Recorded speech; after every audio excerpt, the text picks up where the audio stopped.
परमपिता परमेश्वर, हम आपका हृदय से धन्यवाद करते हैं महान प्रेम और उस अनुग्रह के लिए जो आपने हमारे लिए प्रकट किया अपने पुत्र के बलिदान के द्वारा, और पवित्र आत्मा देकर हमें ग्रहण किया और हमें पूर्ण उद्धार दिया। प्रभु, हम आपका धन्यवाद करते हैं। ये उद्धार का मार्ग जो आपने हमारे लिए खोला है, इसके लिए हृदय से धन्यवादित रहेंगे, क्योंकि प्रभु हमारा जीवन तो अब आपके हवाले है, क्योंकि आपने इस ज़िंदगी को छुड़ाया है और आप लोगों को छुड़ाते हैं ताकि लोग अपने जीवन का समर्पण आपके सामने करें और उस जीवन को प्राप्त करें जो हमेशा के लिए हमें दिया गया है, अनंत जीवन के लिए।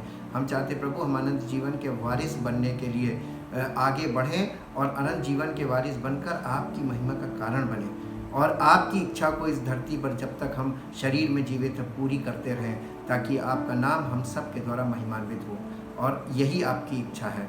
धन्यवाद के साथ हम इस प्रार्थना को आपके इकलौते पुत्र प्रभु यीशु मसीह के नाम से मांगते हैं, आमीन।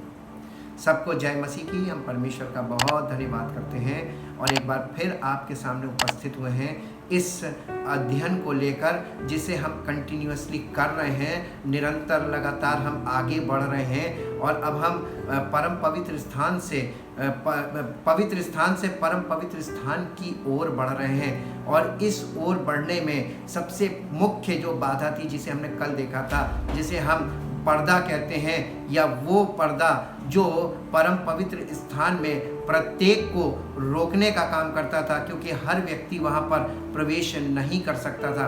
हम इस बात के लिए परमेश्वर का धन्यवाद करते हैं कि उसके इकलौते पुत्र प्रभु यीशु मसीह के देह को ये दिखाता है, और जब तक यीशु मसीह का बलिदान हो नहीं गया, पुनरुत्थान हो नहीं गया, और वो जब तक पिता की उपस्थिति में पहुँच नहीं गया, ये पर्दा लोगों के लिए रोकने का काम कर रहा था। लेकिन जिस समय प्रभु यीशु मसीह ने क्रूस पर अपना प्राण त्यागा था, उसके प्राण त्यागते ही ये पर्दा उसी समय फटकर दो भाग हो गया था, यानी मार्ग उसी समय खुल गया था परम पवित्र स्थान में प्रवेश के लिए।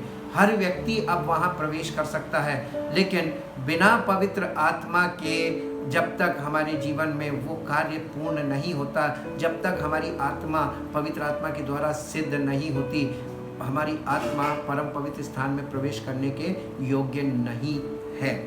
इसलिए आज हम एक इस पर्दे के उस पार पहला कदम आगे बढ़ाएंगे, और आज आपके साथ परम पवित्र स्थान में जो सबसे मुख्य चीज़ थी, उसे हम कहते हैं वाचा का संदूक, यानी आर्क ऑफ द कॉवेनेंट। परम पवित्र स्थान परमेश्वर का निवास स्थान होता था, जहां उसकी आत्मा उपस्थित थी।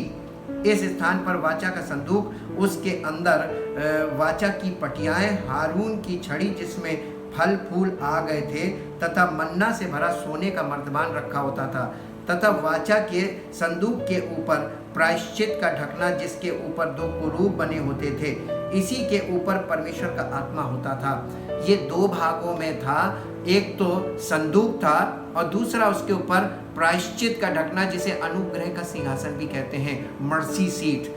ये उसको ढांकने का काम करता था, और उसके ऊपर दो कुरूब बने हुए थे, ढाल के बनाए जाते थे, शुद्ध सोने का ये पूरा होता था, और इसके ऊपर परमेश्वर की आत्मा उपस्थित रहती थी। वाचा का संदूक, जिसे आर्क ऑफ द कॉवेनेंट कहते हैं, ये अनुग्रह का सिंहासन, इसके ऊपर जो ढकना है वो अनुग्रह का सिंहासन कहलाता है। इस बात को प्रकट करता था कि परमेश्वर मनुष्यों पर अनुग्रह करना चाहता है। अगर मनुष्य जो पापी है परमेश्वर के समीप परमेश्वर द्वारा निर्धारित मार्ग से प्रवेश करे, तो परमेश्वर से वो माफी के अलावा उद्धार पाता है और परमेश्वर की उपस्थिति में आने का उसको अवसर मिलता है, यानी वो मार्ग उसके लिए खुल सकता है। लेकिन निर्धारित मार्ग से, जो उसने हमारे लिए निर्धारित किया है, अर्थात उसके इकलौते पुत्र प्रभु यीशु मसीह के बलिदान के द्वारा वो मार्ग खुलता है, और पवित्र आत्मा के द्वारा हम उस मार्ग में आगे जा सकते हैं। ये बात इस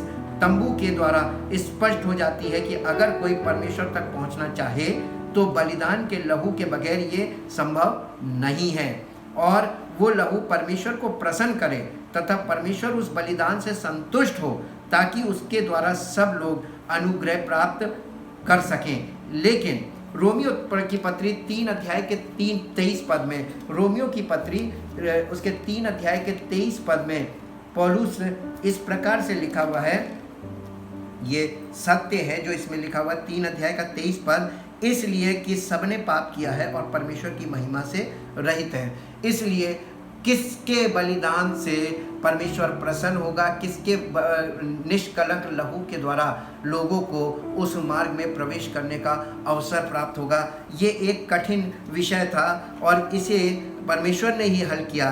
और इसी के 3 अध्याय के 24 पद में परमेश्वर ने इस प्रकार से पौलुस ने लिखा हुआ वो ये है, परंतु उसके अनुग्रह से उस छुटकारे के द्वारा जो मसीह यीशु में है सेत मेत धर्मी ठहराए जाते हैं। सेत मेत का मतलब होता है बिना कुछ धर्म का काम किए, कोई भी धर्म का काम हम ना करें, लेकिन अगर हम परमेश्वर के उस पुत्र के उस बलिदान पर जो परमेश्वर ने हमारे और आपके पापों के लिए किया है, उस बलिदान पर यानी यीशु मसीह की क्रूस की मृत्यु पर कि वो हमारे पापों के लिए मरा, हम विश्वास करें तो हम सेत मेत के मतलब बिना किसी धर्म के काम किए हम धर्मी ठहराए जाते हैं। और इसके बाद 25 पद में इस प्रकार से लिखा, उसे परमेश्वर ने उसके लहू के कारण एक ऐसा प्रायश्चित ठहराया जो विश्वास करने से कार्यकारी होता है, जो पाप पहले किए गए और जिन पर परमेश्वर ने अपनी सहनशीलता के कारण ध्यान नहीं दिया, उनके विषय में वो अपनी धार्मिकता प्रकट करे, वरन इसी समय उसकी धार्मिकता प्रकट हो कि जिससे वो आप ही धर्मी ठहरे और जो यीशु पर विश्वास करे उसका भी धर्मी ठहराने वाला हो। अब ये परमेश्वर की ओर से सारा काम हो गया। इसमें मनुष्य को अपने आप को धर्मी ठहराने के लिए कुछ भी नहीं करना है, क्योंकि मनुष्य पापी है, आत्मिक तौर पे मृतक है। इसलिए हम परमेश्वर को किसी भी रीति से अपने किसी भी कार्य से कभी प्रसन्न नहीं कर सकते। ये बात हमें बहुत अच्छी तरीके से समझ में आ जानी चाहिए। इसी प्रकार से अतः मनुष्य के किसी भी प्रयास से उसे छुटकारा नहीं प्राप्त हो सकता है आज भी, जो यीशु मसीह के बलिदान से प्राप्त हो सकता है। पहला यूहन्ना 2 अध्याय का 2 पद इस प्रकार से कहता है, पहला यूहन्ना 2 अध्याय और उसके 2 पद में इस प्रकार से लिखा हुआ है, अगर आप इसे ध्यान से पवित्र आत्मा की गाइडेंस में पढ़ें। पहला यूहन्ना 2 अध्याय उसके 2 पद में लिखा, और वही हमारे पापों का प्रायश्चित है। यीशु मसीह हमारे पापों का प्रायश्चित है, और केवल हमारे ही नहीं वरन सारे जगत के पापों का भी वही प्रायश्चित है।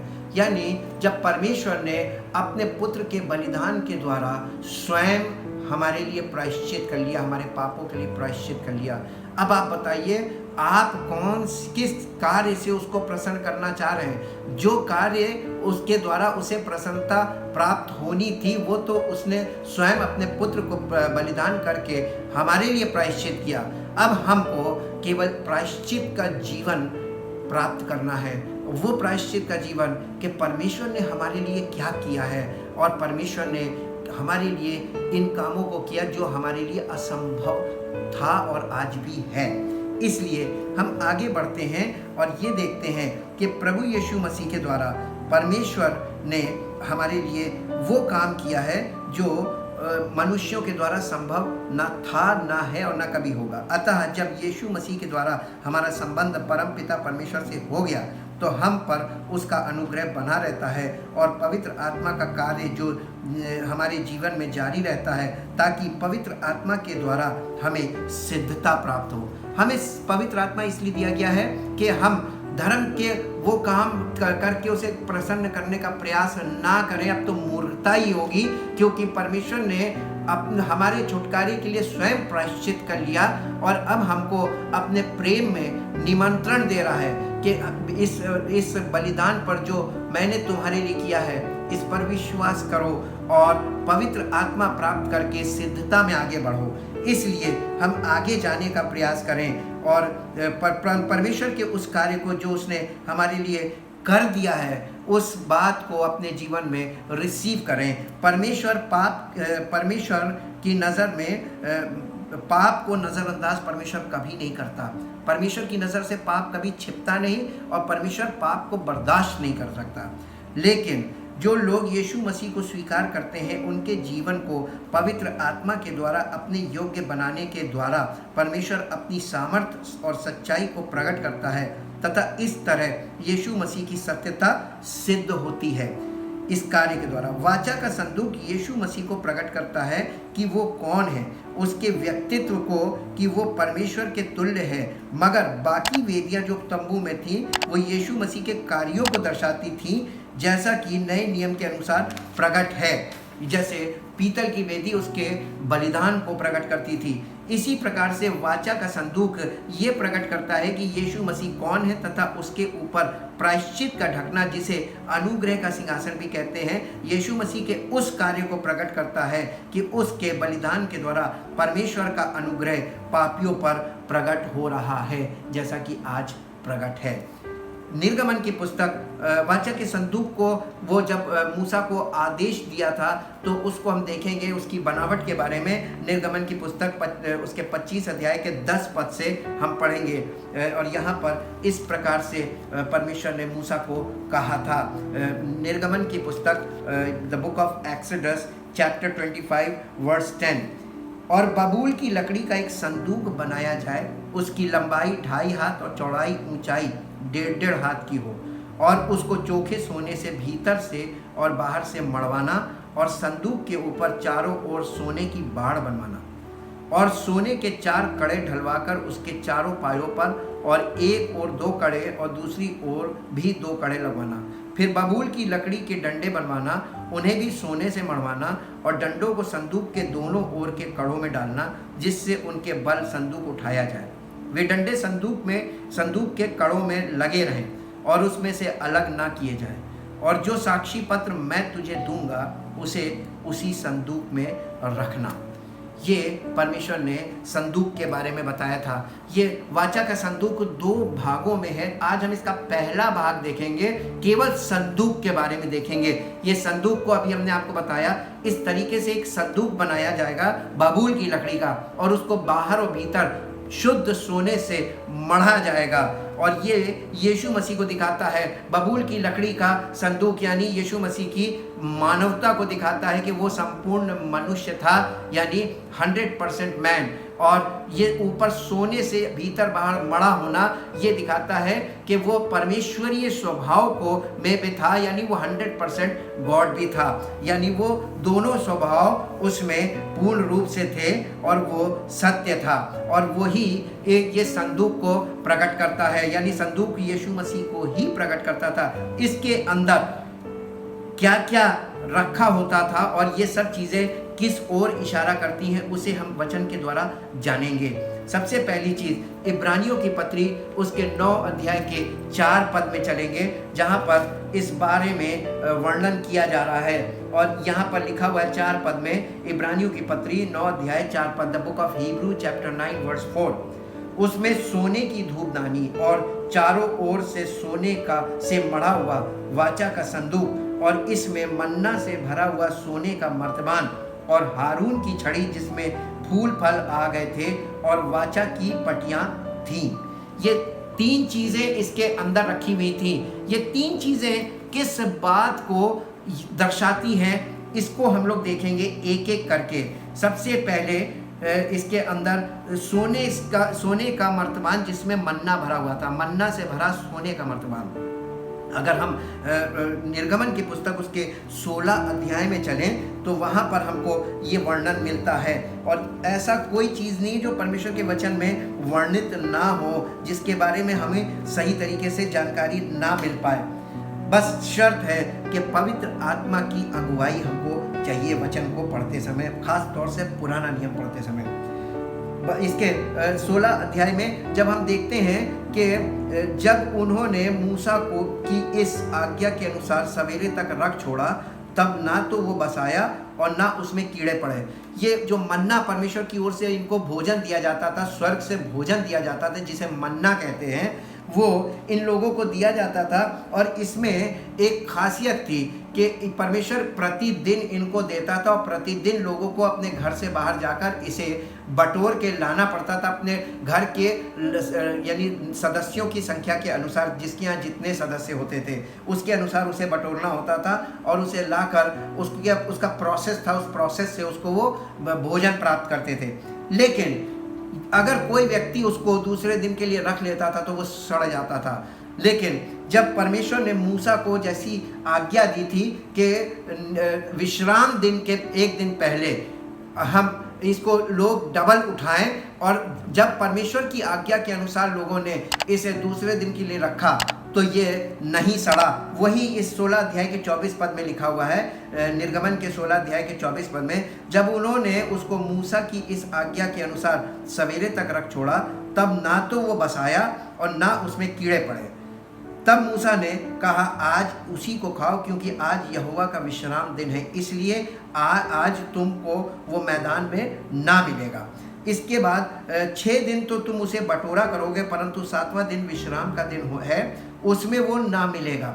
इसके बाद हम इसी में आगे बढ़ते हैं 31 पद से, और यहाँ पर लिखा है, इज़राइल के घराने ने उस वस्तु का नाम मन्ना रखा, और वो धनिया के समान श्वेत था, और उसका स्वाद मधु के बने हुए पुए का सा था।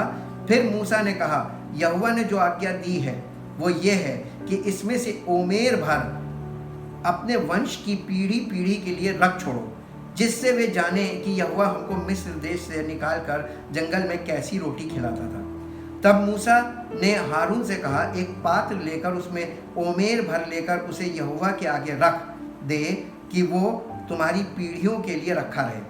जैसी आज्ञा यहोवा ने मूसा को दी थी, उसी के अनुसार हारून ने उसको साक्षी के संदूक के आगे धर दिया कि वो वहीं रखा रहे। और ये इस तरीके से बाद में उसको संदूक में रख दिया गया था। और ये सोने का मर्तबान ये इस बात को दिखाता है कि यीशु मसीह हमारा सच्चा भविष्यवक्ता है, और उसके अंदर जो मन्ना है वो इस बात को दिखाता है कि वो परमेश्वर की ओर से हमें जीवन की रोटी देने आएगा। और ये बातें हमको नए नियम में जाकर प्रकट होती हैं। ये मन्ना इस बात को दर्शाता है कि यीशु मसीह हमारा पूर्ति करने और हमें स्थिर रखने वाला है, ताकि हमारे जीवन में शांति बनी रहे। Jesus Christ is our provider and sustainer of life. अगर हम पवित्र आत्मा के नज़रिए से देखें तो सोने का मर्तबान यीशु मसीह को सच्चा भविष्यवक्ता के रूप में दिखाता है। उसमें रखा मन्ना स्वर्गीय भोजन को प्रकट करता है, जैसा कि यूहन्ना रचित सुसमाचार उसके 6 अध्याय और उसके 31 पद से 35 पद तक हम पढ़ेंगे। यूहन्ना रचित सुसमाचार उसका 6 अध्याय और उसके 31 पद से यहाँ पर इस प्रकार से लिखा हुआ है, हमारे बाप दादों ने जंगल में मन्ना खाया, जैसा लिखा है उसने उन्हें खाने के लिए स्वर्ग से रोटी दी। यीशु ने उनसे कहा, मैं तुमसे सच सच कहता हूँ कि मूसा ने तुम्हें वो रोटी स्वर्ग से ना दी, परंतु मेरा पिता तुम्हें सच्ची रोटी स्वर्ग से देता है, क्योंकि परमेश्वर की रोटी वही है जो स्वर्ग से उतरकर जगत को जीवन देती है। तब उन्होंने उससे कहा, हे प्रभु, ये रोटी हमें सर्वदा दिया कर। यीशु ने उनसे कहा, जीवन की रोटी मैं हूँ, जो मेरे पास आता है वो कभी भूखा ना होगा, और जो मुझ पर विश्वास करता है वो कभी प्यासा ना होगा। और ये बात यीशु मसीह ने उन लोगों को संभव करके समझाई कि किसी तरीके से उनकी समझ में ये बात आ जाए। वो फिजिकल बात करते थे और यीशु मसीह स्पिरिचुअल बात करता था, वो आत्मिक बातें करता था, वो हमें आत्मिक जीवन की ओर ले जा रहा था। और जब तक कोई मनुष्य का शारीरिक जीवन से उसके माइंड का चेंज, यानी उसके माइंड का कन्वर्जन स्पिरिचुअल माइंड में नहीं होता, तब तक वो यीशु मसीह की बातों को कभी समझ नहीं सकता। जो एक्चुअल परिवर्तन है वो हमारे माइंड का परिवर्तन है। हमारा फिजिकल माइंड की जगह हमारा स्पिरिचुअल माइंड हमारे अंदर काम करे, ताकि हम हर बात को फिजिकली तो अंडरस्टैंड करते हैं, स्पिरिचुअली भी अंडरस्टैंड करें, ताकि हम 100% परमेश्वर के पुत्र के स्वरूप में बन सकें। इसी के 6 अध्याय के 27 पद में यहाँ पर इस प्रकार से लिखा हुआ है, नाशवान भोजन के लिए परिश्रम ना करो, परंतु उस भोजन के लिए जो अनंत जीवन तक ठहरता है, जिसे मनुष्य का पुत्र तुम्हें देगा, क्योंकि पिता अर्थात परमेश्वर ने उसी पर छाप लगाई है। ये मन्ना उसमें रखा हुआ था, ये यीशु मसीह पर छाप लगा दी थी कि वो हमारे लिए जीवन का भोजन वही है और जीवन की रोटी वही है। और वो आया और नए नियम में इस बात को प्रकट हो गया कि वो जीवन की रोटी है। हालांकि मन्ना इजराइलियों को शारीरिक भोजन के रूप में मिला था, लेकिन आत्मिक मन्ना यीशु मसीह हमें आत्मिक जीवन के लिए देता है। दूसरी चीज़ इसके अंदर थी हारून की छड़ी। हारून की छड़ी किस बात को दिखाती है? हारून की छड़ी, एरन्स रॉड, ये यीशु मसीह को हमारा महायाजक होने को प्रकट करती है। ये परमेश्वर के महायाजक को चुनने का तरीका था और दूसरी ओर अपने पुत्र प्रभु यीशु मसीह के भविष्य में महायाजक होने की ओर संकेत था। ये बादाम के पेड़ की छड़ी हुआ करती थी। ये वर्णन भी आपको मिलेगा ये परमेश्वर के वचन में। इस वर्णन के लिए आपको मेरे साथ परमेश्वर के वचन में चले गिनती की पुस्तक में। इसका भी पुराने नियम में आपको सारा वर्णन मिलेगा। गिनती पुस्तक उसका 17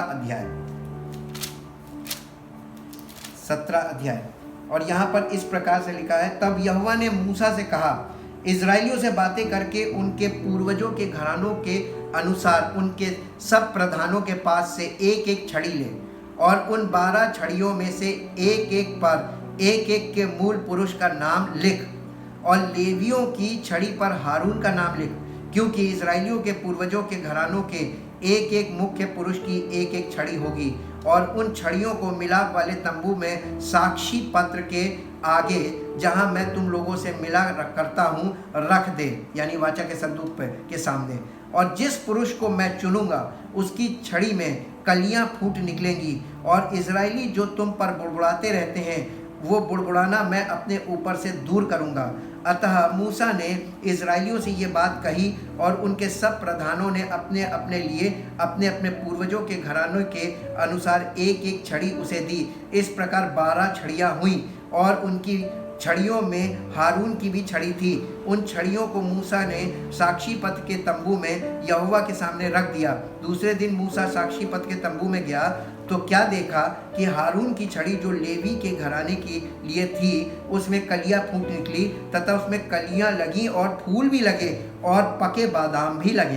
तब मूसा उन सब छड़ियों को यहोवा के सामने से निकालकर सब इजराइलियों के पास ले गया और उन्होंने अपनी अपनी छड़ी पहचान कर ले ली। फिर यहोवा ने मूसा से कहा, हारून की छड़ी को साक्षी पत्र के सामने फिर धर दे कि ये उन दंगा करने वालों के लिए एक निशान बनकर रखी रहे कि तू उनका बुड़बुड़ाना जो मेरे विरुद्ध होता रहता है भविष्य में रोक रखे, ऐसा ना हो कि वे मर जाए। और मूसा ने यहोवा की इस आज्ञा के अनुसार ही किया और इस प्रकार से ये जो छड़ी थी ये वाचा के संदूक के भीतर रखी गई, जो नए नियम में आकर हमको गवाही के रूप में पता चलती है। और फिर तीसरी चीज़ थी वाचा की पटियाएँ।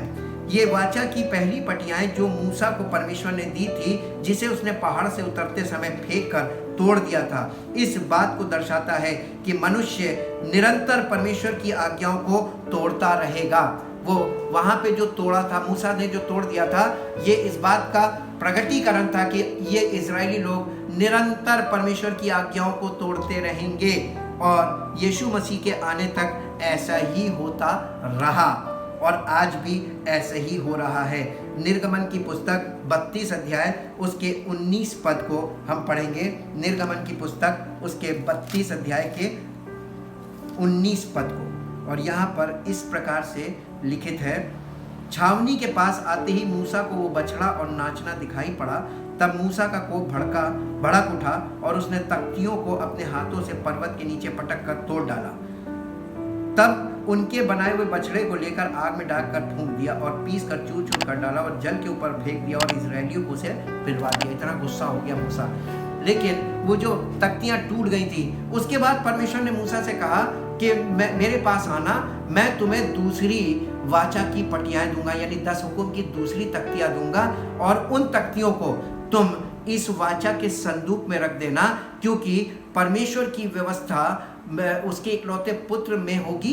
वही आकर व्यवस्था को पूरा करेगा और पवित्र आत्मा के द्वारा वो व्यवस्था हर उस व्यक्ति पर जो यीशु मसीह के बलिदान के द्वारा आगे बढ़ेगा, परमेश्वर की व्यवस्था उसके मन में और उसके हृदय पर लिखी जाएगी। ये पत्थर की पटियाओं पर काम नहीं करेगी। और इसीलिए जब हम आगे बढ़ते हैं, ये परमेश्वर के वो उच्च स्तर के मानक थे 10 हुक्म, जिन्हें कोई व्यक्ति कभी पूरा कर ही नहीं सकता था।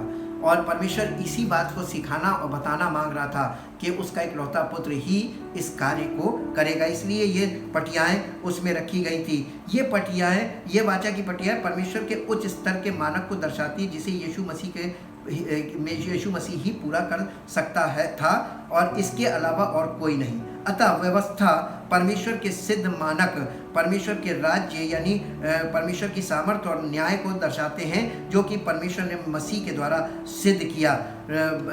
इब्रानियों की पत्री उसके 12 अध्याय के 14 पद में इस प्रकार से लिखित है।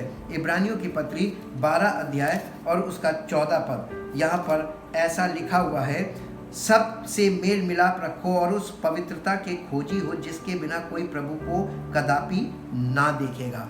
यानी हमें वो पवित्रता कहाँ से मिलेगी? हम कभी भी स्वयं या हमारे अपने कार्यों के द्वारा कभी भी वो पवित्रता हासिल नहीं कर सकते जिससे हम परम पवित्र स्थान में प्रवेश पा सके। ये उस पवित्रता की बात की। बिना यीशु मसीह के बलिदान के हमें पवित्र आत्मा नहीं मिल सकता है, और बिना पवित्र आत्मा के हम भीतरी मनुष्यत्व में शुद्धि भी नहीं प्राप्त कर सकते, और बिना पवित्र आत्मा की शुद्धि के हम सिद्ध नहीं हो सकते और पिता परमेश्वर की उपस्थिति में प्रवेश नहीं कर सकते हैं। इसलिए इब्रानियों की पत्री उसके 10 अध्याय के 19 और 20 पद को देखेंगे। इब्रानियों की पत्री के 10 अध्याय के 19 और 20 पद में हमारे लिए गुड न्यूज़ है, हमारे लिए एक संदेश है। ये इसलिए है भाइयों, जब हमें यीशु के लहू के द्वारा उस नए और जीवते मार्ग से परम पवित्र स्थान में प्रवेश करने का हियाव हो गया है, जो उसने पर्दे अर्थात अपने शरीर में होकर हमारे लिए अभिषेक किया है।